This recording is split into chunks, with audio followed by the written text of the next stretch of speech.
Ready. Tialf, het toonoonjouwende reetriet mekka van de Wraad. Al van de jaren 70 jaar. Eerst zonder dak. Doe mij dak. Maar nu, na 24 jaar, is Tialf verouderen. Er moet wat barren om de concurrentie met andere landen aan te kennen. In 2008 komen de eerste loden. En net van de minsten. Als je in andere trainingslocaties is gewoon dat het in andere landen eigenlijk volle beter is. En dan begint de tombola onmogelijkheden. 3 opties binden. Het oude Tialf vernijen voor 50 miljoen of nog wat goedkoper. Of nijbouw bij het Abelense stadion voor 100 miljoen euro. Het is echt om de nijbouwvariant op de Noordplot op zijn haalbaarheid te toetsen. Maar de steden vinden 100 miljoen voor de nijbouw viersten te duur. Na 2 jaar praten kiezen de provinciale politici voor vernijbouw van Tialf. 50 miljoen voor een nieuwe baan waarvan 20 miljoen euro voor rekken komt van de provincie. De rest voor het Riek en de Merk. Kleert denken we dan.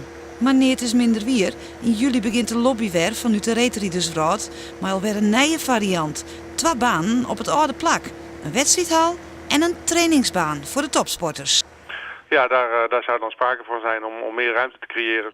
En blijkbaar is deputaire Konst uitzoeken. In november komt hij ter verrassing met het voorstel 2 banen. Kosten 106 miljoen euro. Nog duurder als de nijbouw bij Sportstad Jereveen. 50 miljoen moet van de provincie komen. 56 miljoen van het Riek en de Merk. Maar dat geldt het er nog net. Ik hier de steek makkelijker zien als het was geweest weer. Maar we hebben al wel een concept. Verbjustering bij gewoon partijen, als GroenLinks. Dan moet er nog weer 50 miljoen bij.